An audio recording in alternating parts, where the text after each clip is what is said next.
saying that I love you, maybe even more than before.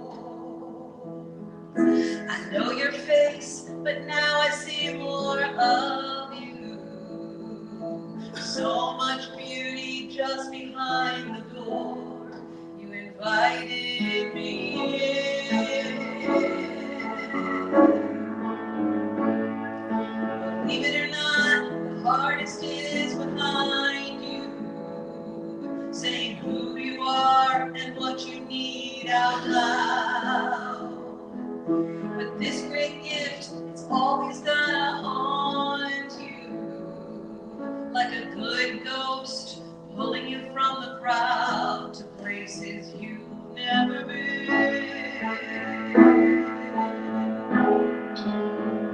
Where sometimes boys will be girls, sometimes armor will be pearls. What you put on, oh, it shows the world how hard you're fighting.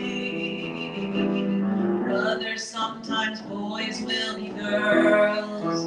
Oh.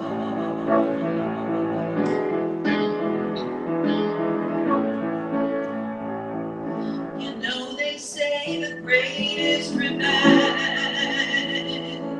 is a life well lived.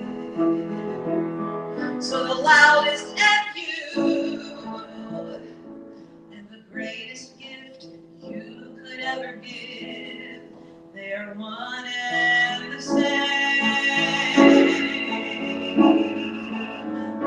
'Cause sometimes boys will be girls, sometimes armor will be pearls. What you put on, oh, it shows the world how hard you're fighting.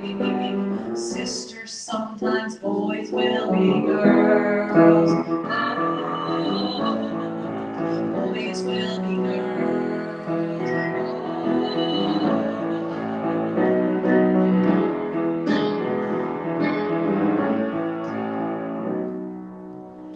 I heard Jesus loved and spent his life with those who were abandoned by proud and fearful men. So if a church won't celebrate and love you, they're believing lies that can't save you or them. 'Cause you're so beautiful, my enemy.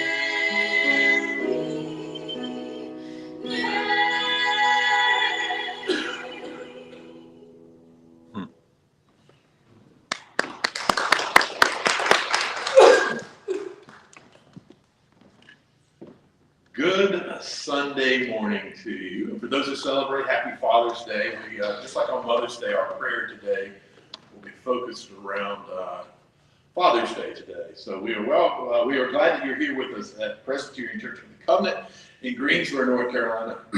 As always, welcome to the folks online as well. Encourage you to check us out at athinkingchurch.org. You'll see that address below me on the screen there. You can learn lots about us, even make donations to help us keep this broadcast online. For the folks that are here, I always remind you, our basket is on that back table. We won't pass it around, so I do encourage you to find that on your way out today. We are glad to have each of you here with us. Let's begin worship together with a reading. I'm going to be having one reading today, and it comes from the book of Psalms, Psalm 139. Verses 1 through 6 and continuing with 13. Hear now these words. O Lord, you have searched me and known me. You know when I sit down and when I rise up. You discern my thoughts from afar. You search out my path and my lying down and are acquainted with all my ways. Even before a word is on my tongue, behold, O Lord, you know it altogether. You hem me in behind and before, and you lay your hand on me. Such knowledge is too wonderful for me. It is high. I cannot attain it.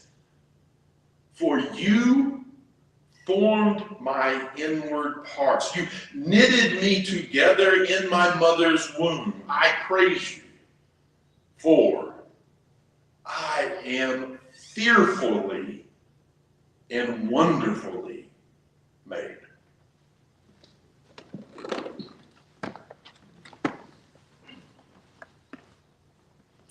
This is my beautiful friend, Jamila Curry. I'm a graduate of A&T, amazing, sensitive actress. Yes. Who I love so dearly, so dearly.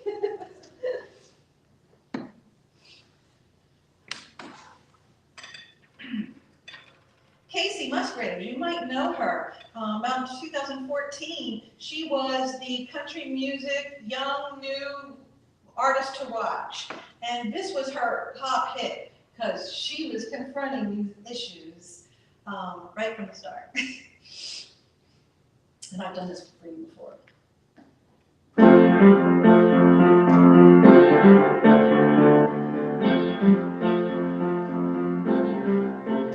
If you save yourself for marriage, you're a bore. If you don't save yourself for marriage, you're a horrible person. If you won't have a drink, then you're a prude. But they'll call you a drunk as soon as you down the first one. If you can't lose the weight, then you're just fat. But if you lose too much, then you're on crack.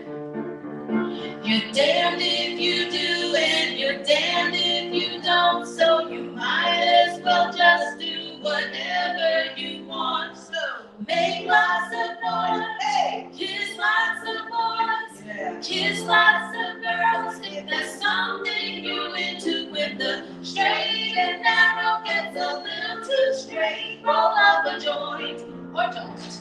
Just follow your arrow wherever it points. Yeah. Follow your arrow wherever it points.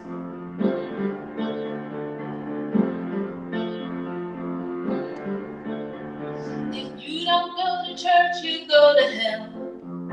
If you're the first one on the front row, you're a self-righteous son of a heaven for losing. You just disappoint them. Just cause you can't beat them, don't mean you should join them. So make lots of noise, hey, kiss lots of boys, yeah, kiss lots of girls. If there's something you're into, when the straight and narrow gets a little too straight, roll up a joint or don't. Just follow your arrow wherever it points. Yeah. Follow your arrow wherever it points. Say what you feel, love who you love. You just get so many trips round the sun, and you only live once.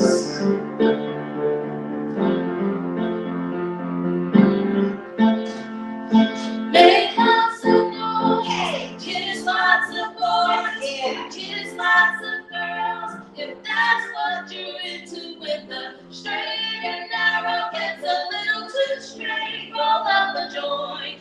I would. Just follow your arrow wherever it points. Yeah. Follow your arrow wherever it points.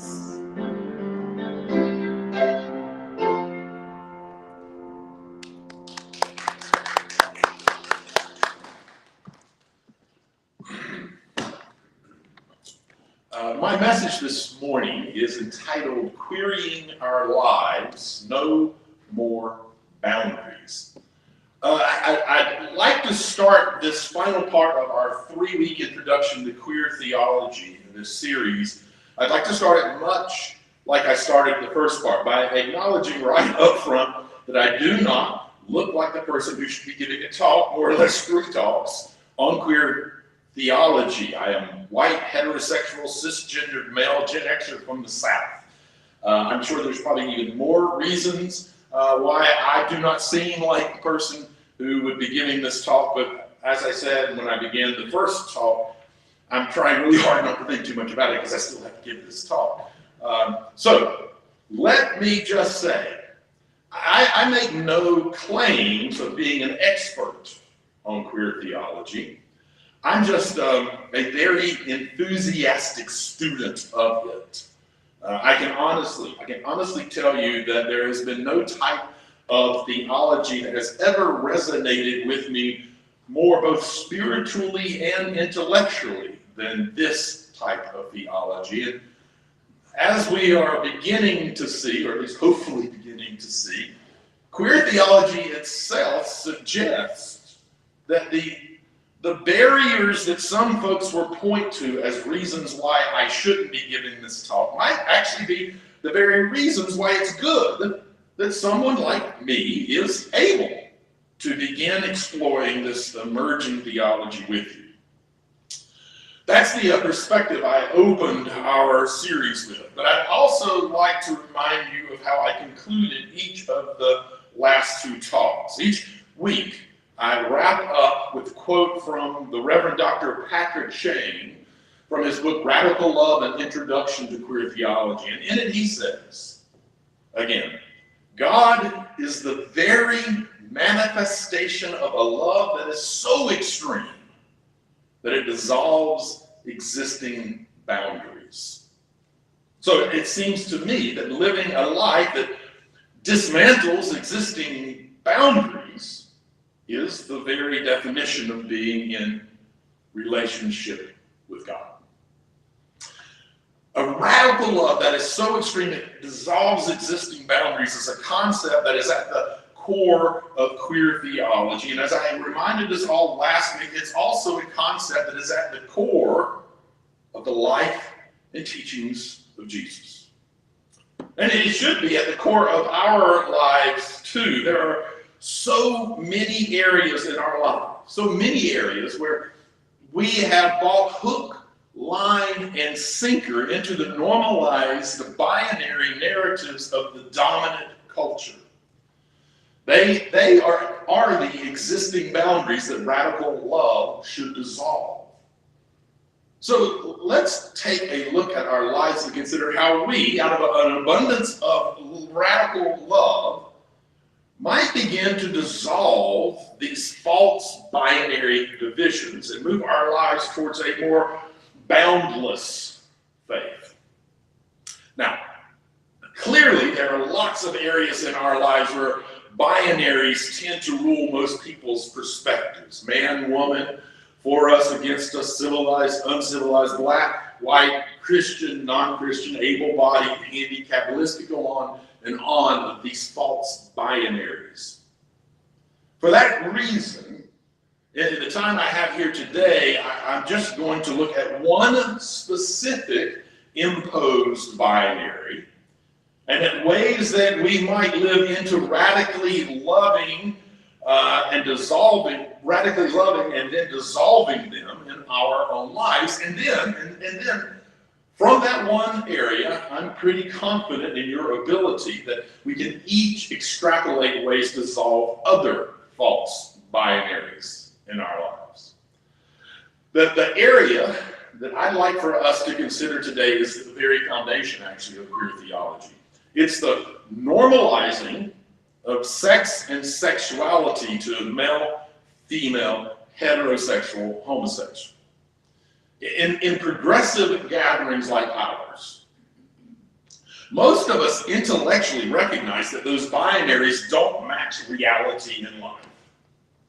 And as a result, we tend to be a welcoming and safe place for those whose lives stand over and against those false norms from the sort of dominant culture, which is a wonderful thing. That is a wonderful thing, but I have to say, being a welcoming congregation when it comes to LGBTQIA plus community is highly celebrated in progressive spiritual circles. While that is true, it does very little to dissolve the existing structures of marginalization that those very people will face when they leave the building.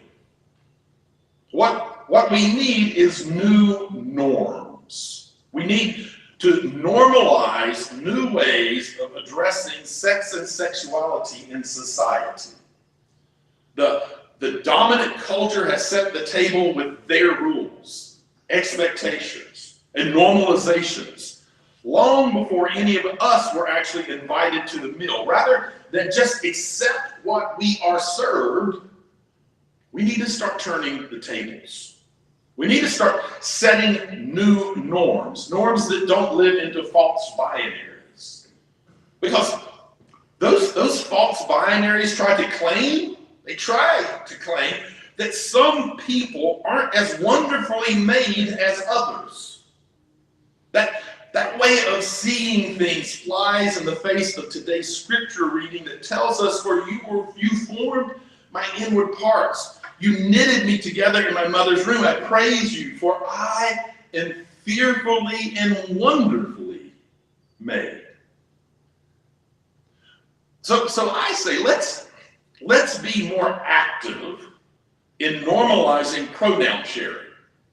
Frankly, it couldn't be easier to do, but it's amazing how few people actually do it. And it's an active way to affirm that not all people's gender identification match the label society might put on them based on their outward appearance.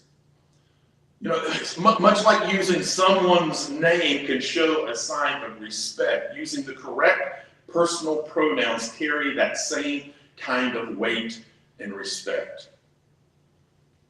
Laverne Cox, some of you may be familiar with her, a trans actress from Orange is the New Black, says that misgendering a trans person is an act of violence.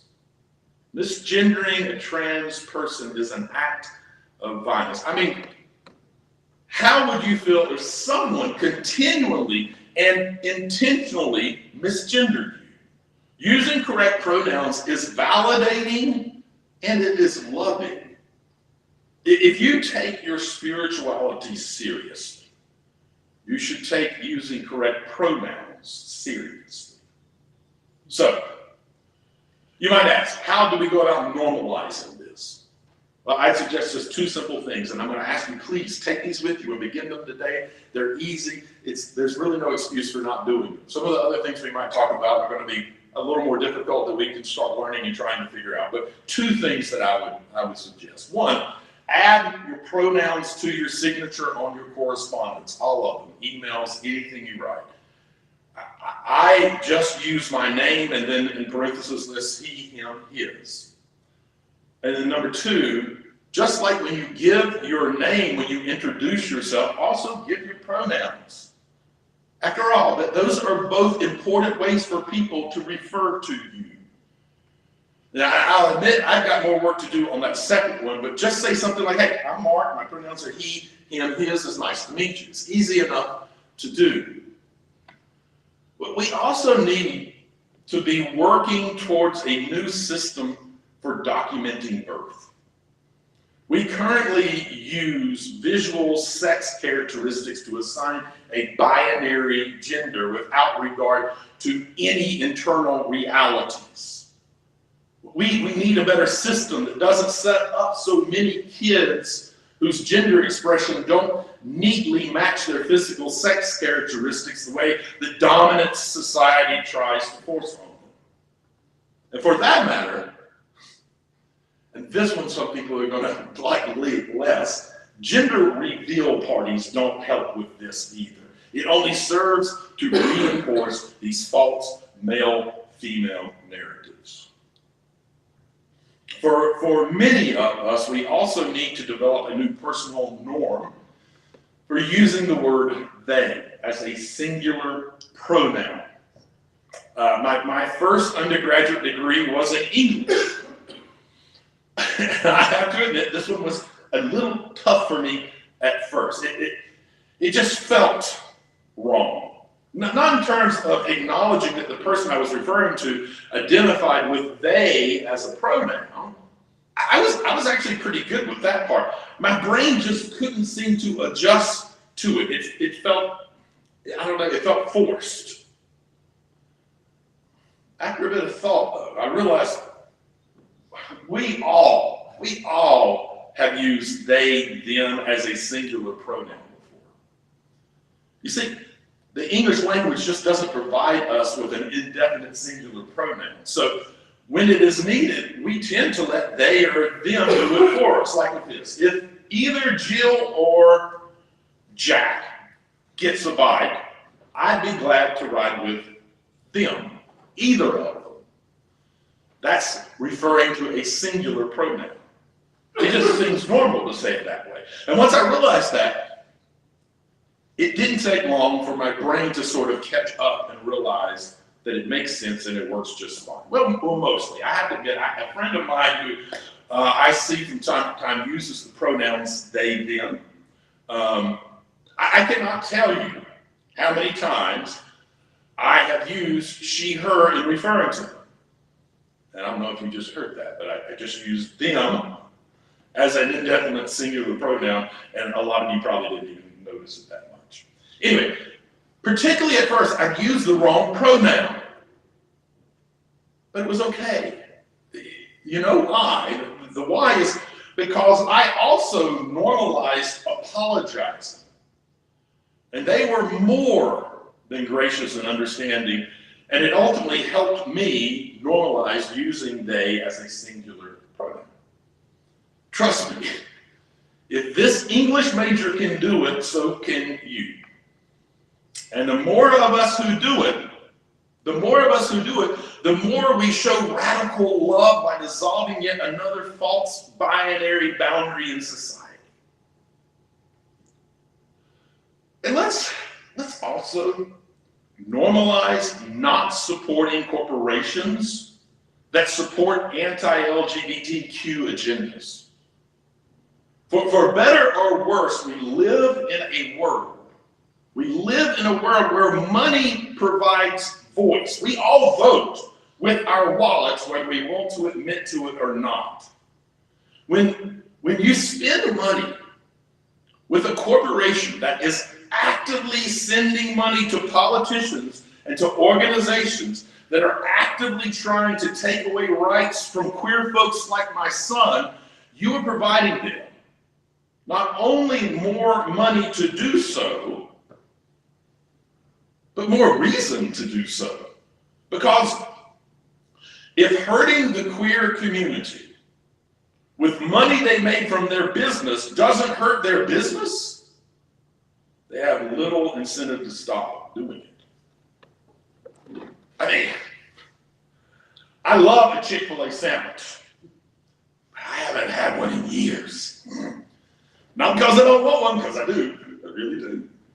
But because that momentary culinary pleasure is not worth being even the tiniest cog in the financial machine that supports the homophobic behavior of that corporation. It's a small example of what radical love looks like in action. Love that is so extreme that it dissolves existing boundaries. Which brings me back to where I concluded those first two messages in the series, as well as where I started the second two. That quote from Reverend Dr. Patrick Chang from his book, Radical Love. In it, he says, God is the very manifestation of a love that is so extreme that it dissolves existing boundaries. As I continue to learn more about queer theology, I have to say, I very much agree with him. So it seems to me, living a life that dismantles existing boundaries, well, that is the very definition of being in relationship with God. I encourage us all, as a community and as individuals, to do so.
One day I'll grow up, I'll be a beautiful woman.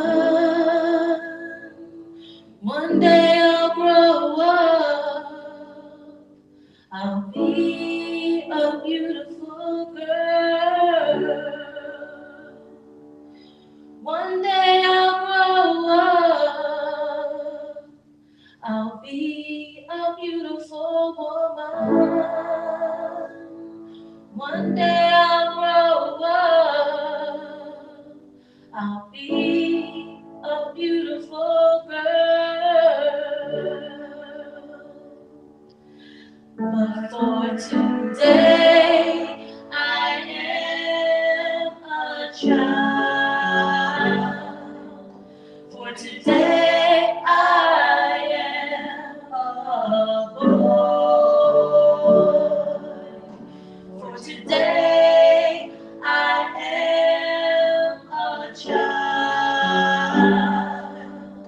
For today, I am a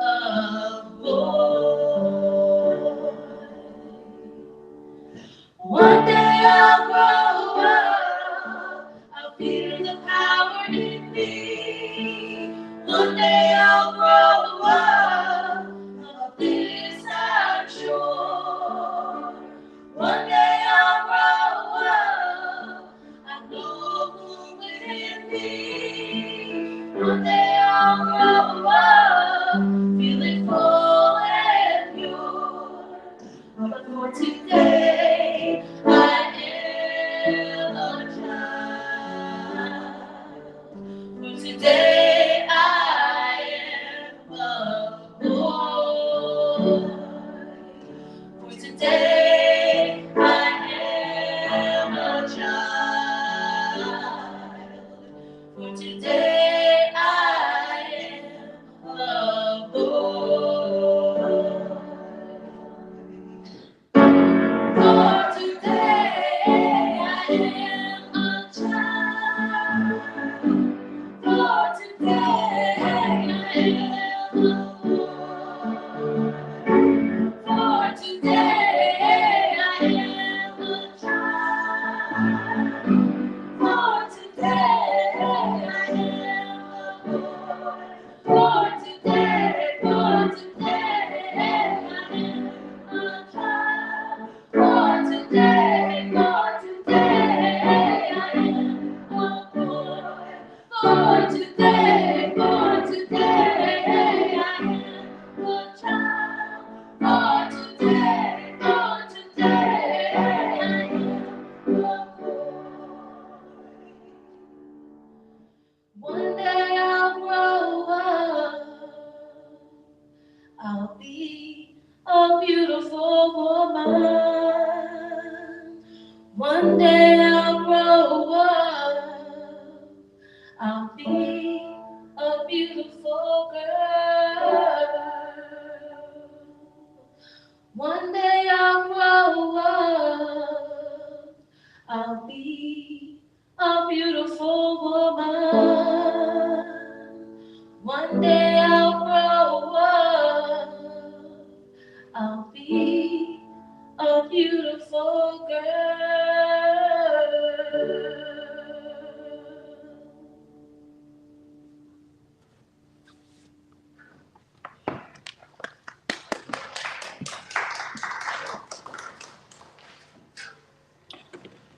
I invite you to join me for Father's Day prayer or meditation. It's based in part on a prayer from progressivechristianity.org by Mark Andrew Nouwen.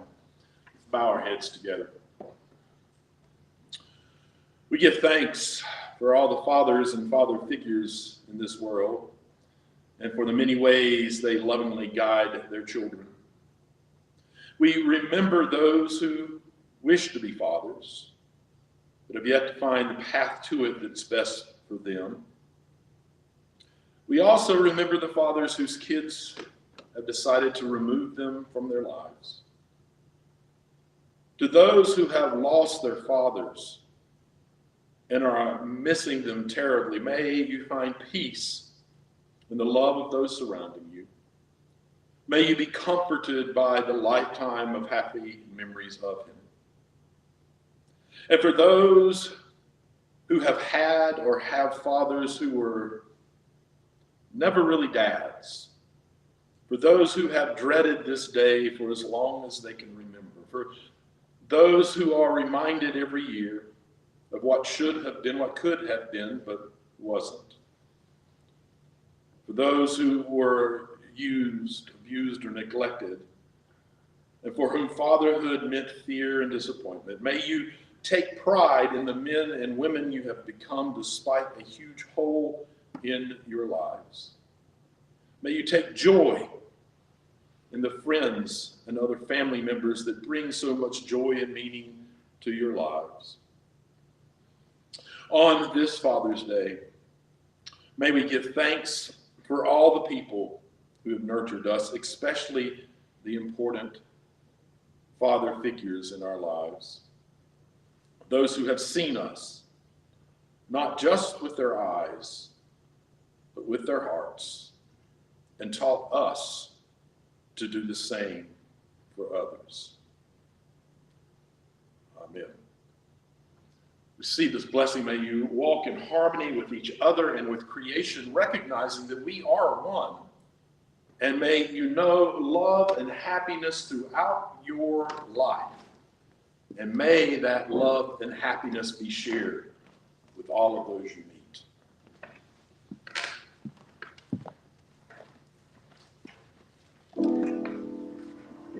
I heard Jesus loved and spent his life for those who were abandoned by proud and fearful men.